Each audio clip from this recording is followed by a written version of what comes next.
Today I'm going to show my latest build, this Diamondback Rohloff bike with the Sun Dyno Hub. Now this video is going to be in two parts. In the first part I'm just going to basically give a tour of the bike, and in the second part, which will be much more detailed, it will actually be a demo for the owner of the bike, showing all the things that I would normally sit down with the owner of the bike and demonstrate on delivery of the bike. In this case, with COVID-19, we can't really do that. We have to stay distanced and everything. So what I'm going to do is go through the various things that the owner needs to know. So if you get to that part of the video and you don't feel like going through all that detail, then just go ahead and leave. But you may find it of interest as well. Alright, so the bike itself is a Diamondback Sorento mountain bike. The owner tells me it dates from about 2008, which sounds about right. And the only original parts that we're left with are the frame and the fork and the headset, the handlebar and the stem, and everything else has been replaced. So we'll begin with the main attraction, which is the Rohloff 14-speed gear hub.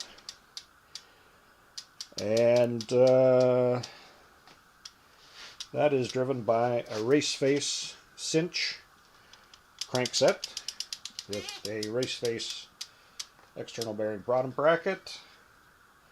And we have a 38-tooth chain ring and a 13-tooth cog on the hub, which yields a gear inch ratio, or a gear inch range of 21.3 to 112 gear inches. So a really nice usable operating range there. The front hub is the Sun 28 dyno hub, and the lighting system is Bush & Mueller Edelux headlight. The brakes are the Magura MT Trail SL with a 2-piston rear and a 4-piston front, and carbon fiber levers.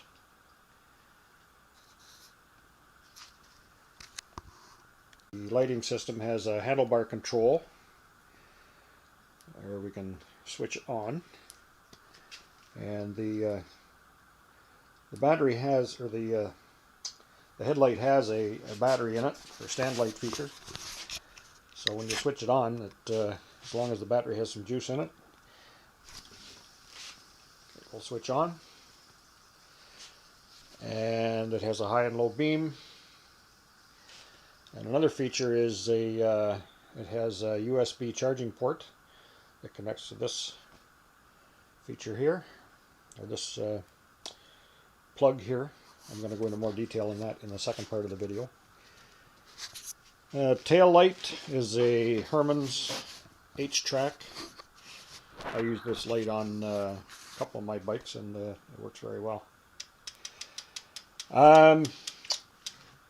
The rims, the wheel rims, are Velocity Dyads, and I actually converted this from 26-inch wheels to the 650B, or 27.5 inch, as it's called now.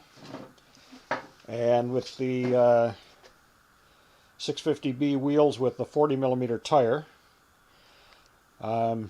it actually, the ride height bottom bracket clearance remains virtually unchanged from a 26-inch with a 50mm tire.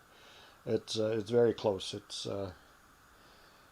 not significantly different at all. Okay, so that wraps up the first part of the video, and so now we're going to move into more detail, showing various things about how to remove the wheels and stuff like that. Stuff that the owner needs to know. If you want to hang around for that, that's fine. If not,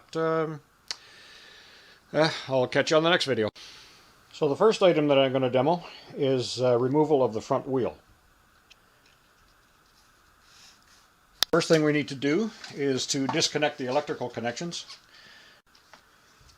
So if you look online for videos showing how to remove the Sun dyno hub, you're going to see that they show you disconnecting these spade connectors here, but because there's a big beefy fork here, it's hard to get in there. So what I've done is I've put an inline connector in there.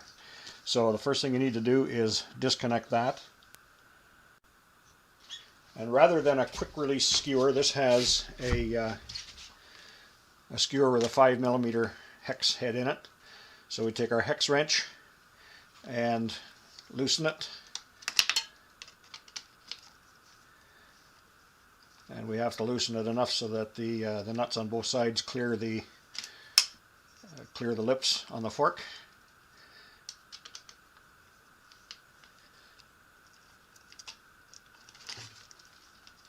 And then the wheel just drops out.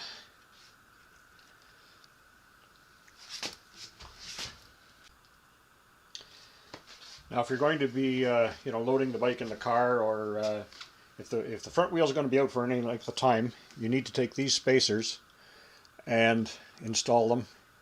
Insert them between the brake pads from the back side, and that's so that if the brake lever is squeezed, that you don't lose the adjustment on the brake pads, or they don't over travel and pop out the pistons or whatever. So those should always be in there when the front wheel is out, unless you're putting it right back in. Okay, so now we'll work on installing the front wheel. So we'll take out the disc pad spacers. So we want to put the wheel in with the electrical connectors facing rearward, and the axle into the dropouts, and take care that the brake rotor goes straight into the caliper, like so.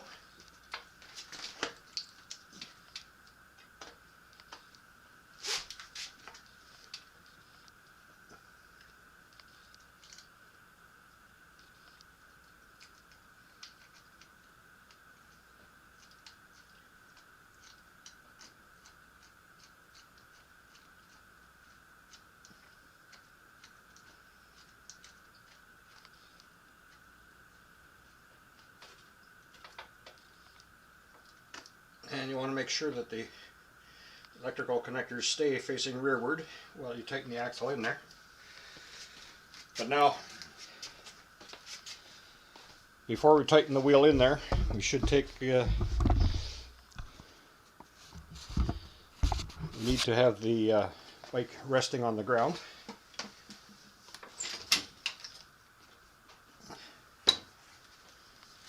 So that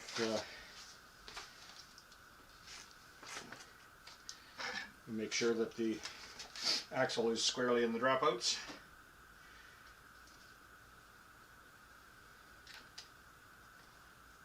And then the axle, the skewer, needs to be tightened to between 8 to 10 Newton meters. Now with a hand wrench, that's going to be tighter than you think. Alright, so we tighten that down with the wrench. Now it feels pretty tight. If I take the torque wrench, and it's set to a little over 8.5 Newton meters, so it's within the range.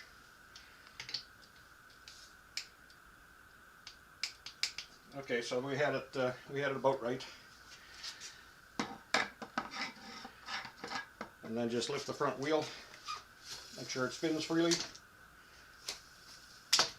and the brakes are properly set.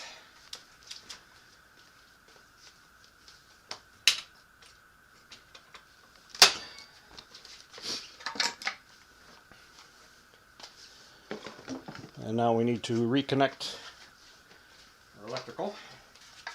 And simply snap that together, and then I've provided this Velcro strap just to keep it all snug and in place.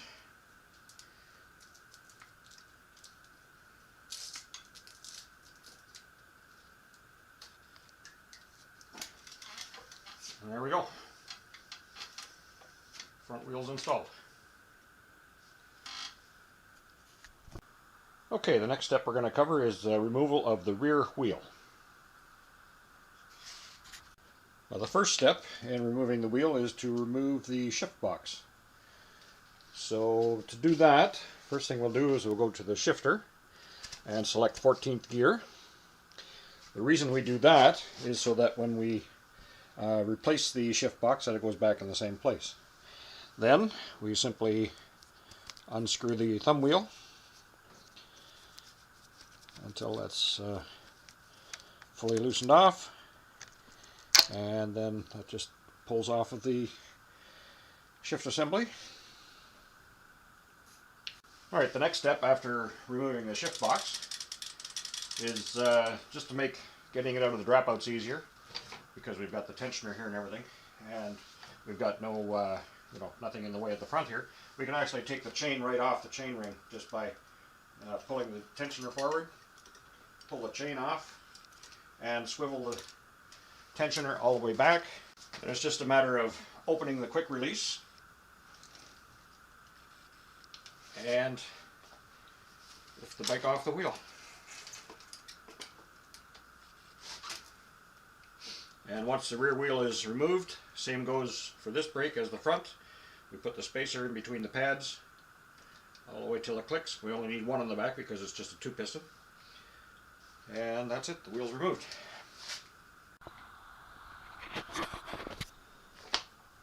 Alright, so installing the wheel is just the reverse of removing it, with the exception that we have to pay attention to the placement of the anti-rotation axle plate.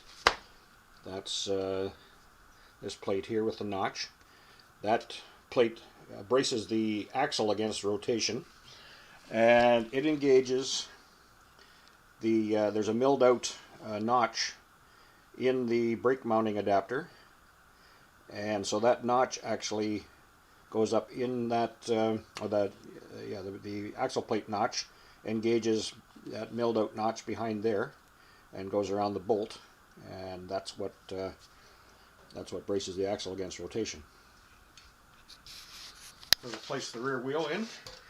First we'll remove the brake spacer.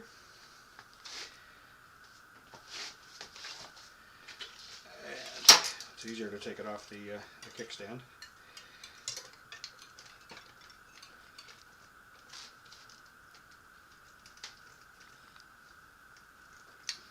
Swing the tensioner back and point the axle plate up into the gap. Right, so that's in place. Take down the quick release, clamp the skewer,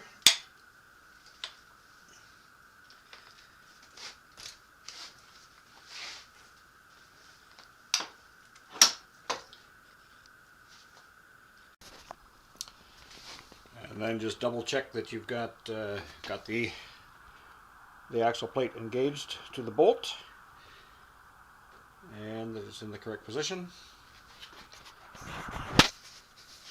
Okay, so now we'll put the chain back on, but one thing I'll point out is that your chain ring is what they call a narrow wide. So every second tooth is wide and the ones in between are thin. That is to match up with the inner and outer plates on the chain. So when you put the chain on, pull the tensioner forward, and you find a wide tooth and put one of the outer plate links on it.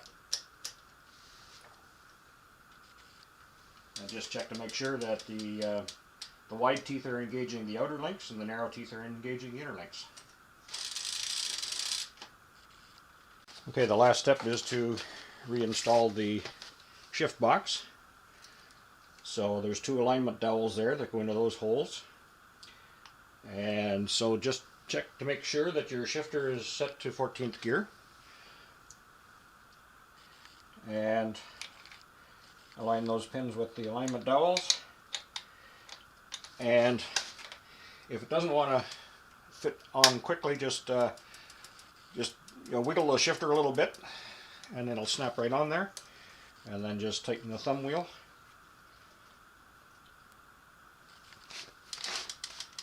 And then just check to make sure that you've got 14 gears. So you should have 13 clicks.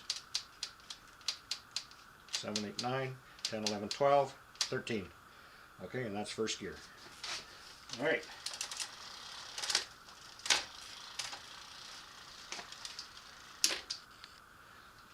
Okay. So if for some reason, after reinstalling the shift box, you find that you don't have 14 gears, the cause is almost certainly because the shifter was put back in a different position than it was taken off. That's why I recommend setting it to 14th gear before removal, and then if you set the shifter to 14th when you put it back on, it'll be in the right spot. If it gets moved in the meantime, it'll be in the wrong spot. You won't have 14 gears. If that should happen, the remedy is fairly simple. So, see if I can get some light on there. Anyway, this hexagonal shaft that's engaged by the shift box, get that out of the way so we can see. All right, an 8mm box end wrench will fit on there. This hub actually has the indexing inside the hub, not in the shifter. So if you put an 8mm wrench on that shift shaft and rotate it, you will feel and hear the indexing in the hub. So to set it, just rotate it all the way counterclockwise to the last click. That is 14th gear. And then simply set your shifter to 14th gear when you reinstall, and everything should be back to normal. Okay, the last thing I'm going to talk about here is all of the paperwork and so forth that goes along with your equipment on the bike. So there's a manual for the Sun dyno hub, and one for the Bush & Mueller headlight. The Rohloff hub comes with a very comprehensive manual for your bedtime reading. That'll put you to sleep for sure. And then your warranty card for the Rohloff hub. And hopefully you will never need to claim on that warranty. And that's it.